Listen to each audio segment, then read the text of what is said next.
दोस्तों नमस्ते। आज हमारा टॉपिक संविधान सभा का महत्वपूर्ण बिंदु प्रारूप समिति होगा, लेकिन इससे पहले हम 2 मिनट चर्चा करते हैं। वर्तमान में जो भारत में जो कोरोना ने कहर ढा रखा है उसके ऊपर 2 मिनट चर्चा करेंगे, उसके बाद में हमारा टॉपिक। तो कोरोना के लेकर के अभी सबसे बड़ा एक डर फैला हुआ है, और डर वैसे जायज भी है, लेकिन डर का मतलब ये नहीं है कि हमें डरना है, हमें इसका बचाव करना है।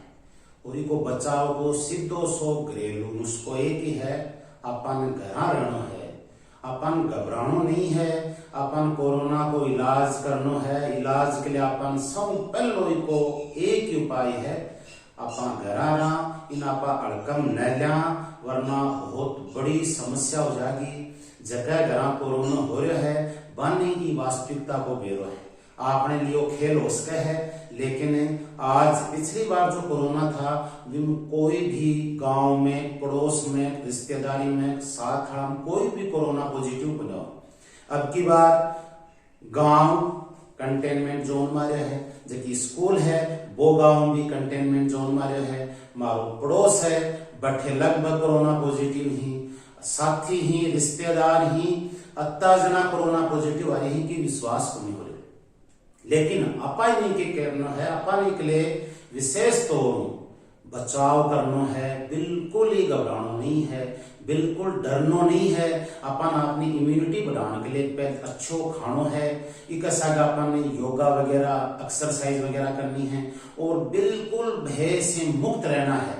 और विशेष रूप से जो अभ्यर्थी है ना, उनके लिए तो अगर वो घर पर रह रहे हैं और कोरोना से बचाव हो रहा है, उसके बाद में यह आपदा अभ्यर्थियों के लिए बहुत बड़ा अवसर है नौकरी लगने का। ऐसा मौका कभी भी नहीं मिलेगा जिसमें आप घर पर रहते हुए आपको कोई भी डिस्टर्ब करने वाला ना हो। आप पूरे दिन पढ़ सकते हो, और इस मौके का आपको बिल्कुल फायदा उठाना है।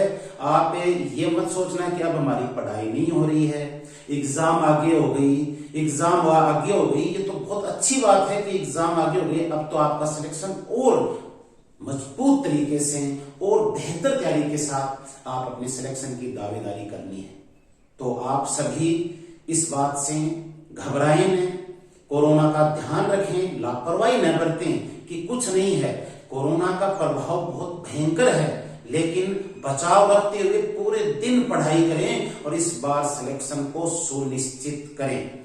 सबसे प्रमुख बात यही है कि आप अपने जीवन को बचाते हुए और अपनी इस कैरियर रूपी जो मौका मिला है, इसका पूरा फायदा उठाएं, बिल्कुल भी तनाव में न रहें। और कया यार है कि माने टाइम नहीं कुछ मिल रहा, करा के पूरा दिन समस्या हो रही है, टाइम पास को नहीं हो रहा, तो 5 मिनट को टाइम तो थाने मैं बता दूं। वो वीडियो है, पहले तो इन लाइक कर लो, थानो वीडियो पसंद आ रहा है तो इन 5-4 जना शेयर भी कर दो और सब्सक्राइब भी कर दियो जरूर। और अब आपने टॉपिक पर चर्चा कर जो आपने एग्जाम में काम आसी। तो आपने टॉपिक है प्रारूप समिति। प्रारूप समिति के बारे में एग्जाम में जो प्रश्न आए हैं, इका पर्याय नाम ही वो एग्जाम में ज्यादा पूछे जाने लगे। तो जिसको केवल ये पता है कि प्रारूप समिति और कोई नाम आ गया तो उनका प्रश्न गलत हो सकता है। तो पहली चोट आप लोग इका पर्याय नाम ही ध्यान रखना है। प्रारूप समिति नापा मसौदा और पांडुलेखन समिति के नाम भी एग्जाम में प्रश्न आए रहे, एक पर्याय नाम है। आपने अगर कोई पर्याय नाम और भी आ जाए तो आपने एक बात को विशेष ध्यान रखियो, अंग्रेजी में देख लियो ड्राफ्टिंग कमेटी। इसको अंग्रेजी में ड्राफ्टिंग कमेटी के नाम से जाना जाता है। और हमारी परीक्षा में बहुत से ऐसे प्रश्न होते हैं जो हमें अंग्रेजी में तो पता होता है, हिंदी में पता नहीं होता। तो ऐसा कोई भी प्रश्न डाउटफुल हो तो आप एक बार जरूर उसे अंग्रेजी में देख लेना, क्या पता आपको वो हिंदी में ना आ रहा हो और अंग्रेजी में वो आपको आ जाए। तो इसको आप अंग्रेजी में देख लेना, ड्राफ्टिंग कमेटी के नाम से इसे जाना जाता है। प्रारूप समिति का गठन कब हुआ? तो जिस साल भारत आजाद हुआ था उसी माह में प्रारूप समिति का गठन हुआ था। 15 अगस्त 1947 को भारत आजाद हुआ। 14 अगस्त को पाकिस्तान आजाद हुआ, और 15 और 14 दोनों को जोड़ दीजिए, 29 अगस्त 1947 को प्रारूप समिति का गठन हुआ था। अब प्रारूप समिति का गठन हुआ, लेकिन प्रश्न ये पूछने आ गया कि प्रारूप समिति की पहली बैठक कब हुई, तो उसका अगला दिन कर देना है 30 अगस्त को। तो प्रथम बैठक कब हुई? 30 अगस्त 1947 को। और 30 अगस्त 1947 को जो पहली बैठक हुई, उसी बैठक में डॉक्टर भीमराव अंबेडकर को निर्विरोध अध्यक्ष चुन लिया। निर्विरोध का मतलब कोई सामने खड़ा नहीं हुआ। तो प्रश्न क्या क्या बन गया? गठन कब हुआ? अगर गठन आए तो 29 अगस्त 1947, अगर पहली बैठक पूछे तो अगला दिन 30 अगस्त 1947। अंबेडकर को अध्यक्ष कब बनाया गया? तब उत्तर होगा 30 अगस्त 1947। और निर्विरोध बनाया गया, कोई सामने खड़ा नहीं हुआ। उसके बाद में कुल बैठकें कितनी हुई प्रारूप समिति की? यहाँ पर संविधान सभा की कुल बैठकों के बारे में चर्चा नहीं है। संविधान सभा की कुल बैठकें, उसके बारे में हम अलग से अध्ययन करेंगे। ये तो केवल प्रारूप समिति की कुल कितनी बैठकें हुई, तो 141 बैठकें हुई प्रारूप समिति की। उसके बाद में प्रथम प्रारूप, क्योंकि हम सामान्यतः देखते हैं कि प्रारूप समिति में डॉक्टर भीमराव अंबेडकर ही उत्तर होगा, लेकिन यहाँ पर ध्यान दीजिए, प्रारूप समिति का उद्देश्य था संविधान का प्रारूप तैयार करना। प्रारूप समिति का उद्देश्य क्या था? संविधान का प्रारूप तैयार करना। ये पहला प्रारूप, प्रथम प्रारूप किसने तैयार किया? ये प्रश्न का उत्तर यहाँ पर अंबेडकर नहीं होगा, यहाँ पर उत्तर होगा BN राव। प्रथम प्रारूप BN राव ने पेश किया। अब अगर आ जाए संशोधित प्रारूप, तब अंबेडकर उत्तर होगा। तो संशोधित प्रारूप किसने पेश किया? अंबेडकर ने पेश किया। तो हमें इस बात का विशेष ध्यान रखना। अब ये देखो, ये बारीक अंतर का प्रश्न है, वैसे ये भी बारीक अंतर का है। अगर आपके दिमाग में है कि प्रारूप समिति है, उसका पहला प्रारूप अंबेडकर ने पेश किया, बिल्कुल गलत है। प्रारूप समिति का प्रथम प्रारूप BN राव ने पेश किया था, और इसका संशोधित प्रारूप अंबेडकर ने पेश किया था। उसके बाद में प्रारूप समिति में कुल सदस्य कितने थे? तो प्रारूप समिति में कुल सदस्य 7 थे। संविधान सभा की जो समितियां हैं कुल, उनमें अगर एक प्रश्न आता है कि सबसे महत्वपूर्ण समिति कौन सी है, तब अपने को उत्तर करना है प्रारूप समिति, मसौदा समिति। इसमें कुल सदस्य कितने? 7। एक सप्ताह में कितने दिन होते हैं? 7, वही 7 सदस्य। लेकिन एग्जाम में प्रश्न आया हुआ है कि अध्यक्ष रहित, यानी अध्यक्ष के बिना कितने सदस्य थे? तो अध्यक्ष के बिना एक कम कर देंगे, क्योंकि इसमें अध्यक्ष को हमें शामिल नहीं करना है। तो अध्यक्ष रहित यानी अध्यक्ष के बिना 6 सदस्य। अगर सीधा प्रश्न आ जाए कि प्रारूप समिति में कुल सदस्य कितने थे, तब उत्तर होगा 7। अध्यक्ष सहित आ जाए तो भी 7 होगा। अध्यक्ष रहित आए तब 6 सदस्य होगा। अब अध्यक्ष का नाम अंबेडकर, जिसकी चर्चा हम पहले ही कर चुके हैं। तो अध्यक्ष का क्या नाम था? अंबेडकर, डॉक्टर भीमराव अंबेडकर। अब संविधान निर्माण में प्रमुख भूमिका इस समिति ने निभाई, और इस समिति का अध्यक्ष कौन था? अंबेडकर। अतः इसे संविधान का जनक, पिता, जन्मदाता कहा जाता है। तो ये प्रश्न भी एग्जाम में, सामान्य परीक्षाओं में बहुत बार पूछा जाता है। वैसे आपको बता दूं, प्रारूप समिति में से हर दूसरी तीसरी एग्जाम में प्रश्न पूछा जाता है। तो प्रारूप समिति का अध्यक्ष अंबेडकर था। इसे किस नाम से जाना जाता है? तो इसे संविधान का क्या कहते हैं? पिता। अब देखो, पिता के भी पर्याय नाम है। पिता को हम जनक भी बोल देते हैं। रामायण में पिता को जनक कहा जाता था, तो जनक। इसको जन्म देता है, इसलिए इसका नाम जन्मदाता भी कह सकते हैं। जन्मदाता इसका मतलब निर्माता भी यही है। और पिता ही शिल्पकार होता है। निर्माता या शिल्पकार एक ही बात है। तो इसको शिल्पी के नाम से भी जाना जाता है, इसे शिल्पकार के नाम से भी जाना जाता है।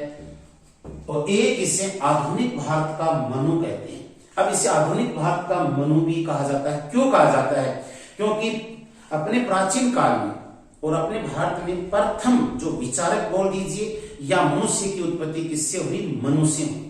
इसलिए आधुनिक भारत में संविधान की उत्पत्ति या संविधान का निर्माण किसके द्वारा हुआ? अंबेडकर के द्वारा। अतः इसे आधुनिक भारत का क्या कहा जाता है? मनु के नाम से भी जाना जाता है। हालांकि अंबेडकर को कई अन्य नामों से भी जाना जाता है। उसे सामाजिक व आर्थिक सुधारों का जनक भी कहा जाता है, क्योंकि इसने कहा था कि पहले स्वतंत्रता की बजाय पहले समाज में सुधार होना जरूरी है, सामाजिक और आर्थिक सुधार होना जरूरी है। अतः इसे सामाजिक व आर्थिक सुधारों का जनक भी कहा जाता है। इसे दलितों का मसीहा भी कहा जाता है, क्योंकि इसने दलितों के उत्थान के लिए बहुत प्रयास किए थे। इसे अब्राहम लिंकन भी कहा जाता है, मार्टिन लूथर भी कहा जाता है, क्योंकि अब्राहम लिंकन व मार्टिन लूथर जो हैं उन्होंने भी दलितों यानी कमजोर वर्गों के लिए बहुत कोशिश की थी। लेकिन ये थोड़ा सा प्रारूप समिति से अलग बिंदु है, जो अपना अंबेडकर का टॉपिक आएगा तब उसमें हम विस्तार से चर्चा करेंगे। अभी हमारा जो बिंदु है कि अंबेडकर के बारे में आ जाए तो पिता के नाम से भी आ सकता है, संविधान का पिता, जनक, जन्मदाता, शिल्पी, शिल्पकार, आधुनिक भारत का मनु, कई पर्यायी नामों से इन्हें जाना जाता है। अब इनके सदस्यों के नाम, तो संविधान सभा में अध्यक्ष सहित कितने सदस्य थे? 6 सदस्य थे।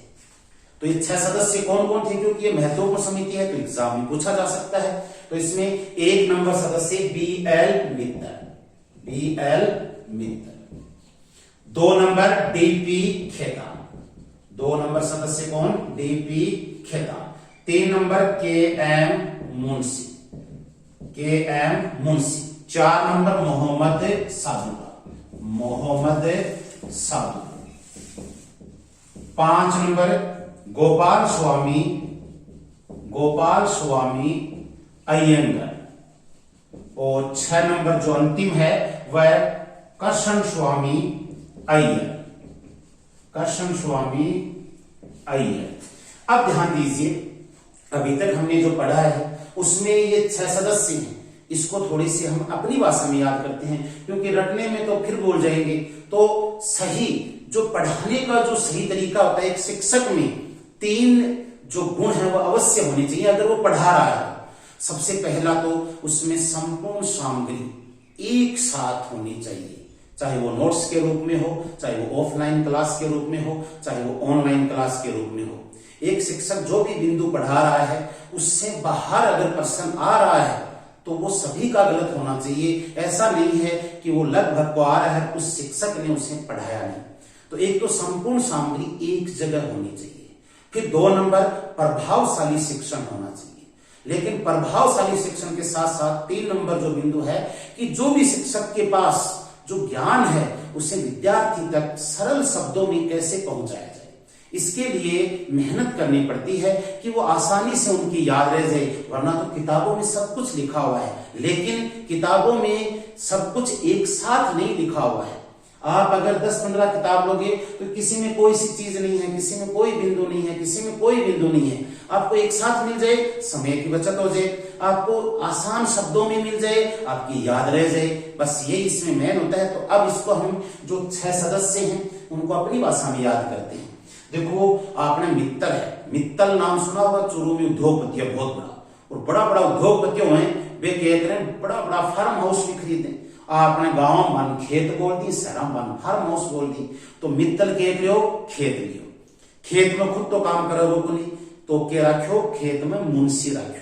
मुंशी कोई चोर उचक्को तो होना नहीं चाहिए। मुंशी कैसा होना चाहिए? साधु प्रवृत्ति का, ईमानदार आदमी होना चाहिए। तो मुंशी कैसा? साधु प्रवृत्ति का। और गोपाल अपना भगवान का नाम है, कृष्ण अपने भगवान का नाम है जो स्वामी है अपने। तो गोपाल कृष्ण की मेहरबानी से खूब अनाज हुआ। 6 के 6 नाम इसमें आ गए हैं। अब एक बार ध्यान से सुनो अपने, मित्र ने क्या लिया? तो मित्र की जगह मित्र हो गया। मित्र ने क्या लिया? खेत, खेत से क्या हो गया? खेतान। खेत में किसको रखा? मुंशी को। मुंशी का क्या हो गया? KM मुंशी। मुंशी कैसा? साधु प्रवृत्ति का, तो मोहम्मद सादुल्ला। और गोपाल कृष्ण भगवान के नाम है, दोनों क्या स्वामी है, आगे भी एक जैसा ही नाम है। तो गोपाल कृष्ण स्वामी की मेहरबानी से खूब अनाज हुआ। इस प्रकार से हम इसके सदस्यों के नाम याद कर सकते हैं। अब हमें प्रारूप समिति के बारे में एक बार इसको पुनः रिवीजन करते हैं। तो प्रारूप समिति को अन्य किस नामों से जाना जाता है? मसौदा, पांडुलेखन और एक इसे ड्राफ्टिंग कमेटी के नाम से जाना जाता है। अब प्रारूप समिति का गठन कब हुआ? आपको बताया था 15 अगस्त और 14 अगस्त को जोड़ देंगे 29 अगस्त। अगले दिन इसकी पहली बैठक हुई जिसमें अंबेडकर को निर्विरोध अध्यक्ष निर्वाचित किया गया। इसके बाद में इसमें प्रथम प्रारूप में अपने को अम्बेडकर नहीं करना है, BN राव, संशोधित प्रारूप अम्बेडकर ने। इसमें कुल सदस्य 7, अध्यक्ष रहित 6। अब इसमें अध्यक्ष कौन था? अम्बेडकर, अतः इसे संविधान का पिता या जनक कहा जाता है। अब जो 6 सदस्य थे उनका नाम आपको याद रखने के लिए बता ही दिया, लेकिन अब एक अंतिम प्रश्न कि 2 सदस्य ऐसे थे उनकी जगह है बाद में नए सदस्य शामिल हुए थे। तो एक तो BL मित्तर है, उसका स्वास्थ्य खराब होने के कारण बाद में कौन शामिल हुआ इसमें? माधवराव। तो बाद में प्रारूप समिति का सदस्य किसे बनाया गया? माधवराव को। किस कारण से बनाया गया? स्वास्थ्य खराब होने के कारण। फिर DP खेतान की मृत्यु हो गई थी। थोड़ा याद रखने के लिए आपने कि वो खेत में गयो बैठे मरगो काम करो हुकनी उद्योगपति हो बटो, तो खेत में गयो मरगो, तो खेतान की क्या हुई? मृत्यु। और उसकी जगह किसको बनाया गया? TT कृष्णाचार्य। तो इसमें थोड़ा सा याद रखने के लिए अब देखो, मित्तर की जगह कौन बना? तो मैं से ही माधवराव। और खेतान की जगह कै याद रख लेना, कैसे कृष्णाचारी, कैसे खेतान। इस प्रकार से अगर हम थोड़ा सा ध्यान देंगे, एग्जाम में प्रश्न आ जाए मित्र की जगह कौन बना, तो वहां पर अपने ये डाउट नहीं रहेगा कि कहीं कृष्णाचारी है माधवराव है। अपने को ध्यान रखना है मैं से ही शुरू है, मैं से ये शुरू है, मित्र की जगह मैं से ही माधवराव। और इसमें कै से याद रखना है, कैसे कृष्णाचारी और कै से खेतान। अब अपना अगला टॉपिक जो संविधान सभा का है वो अपन अगले वीडियो में डालेंगे, लेकिन आप एक बात का विशेष ध्यान रखें, आप लोगों का जैसे स्नेह और प्यार ऑफलाइन क्लासेज में बना रहा है, क्योंकि मेरे पास जयपुर और सीकर से भी पढ़ाने के लिए बहुत ऑफर आए थे, लेकिन आप लोगों का इतना स्नेह और प्यार था कि मुझे झुंझुनू से बाहर जाने का टाइम ही नहीं मिला, अवसर ही नहीं मिला। तो यही स्नेह और प्यार आप ऑनलाइन क्लास में मुझे दोगे, इस बात का मुझे पूर्ण विश्वास है, ताकि आप लोगों के लिए मैं नए नए वीडियो और अच्छे प्रकार से और कॉन्फिडेंस से डाल सकूं। धन्यवाद साथियों।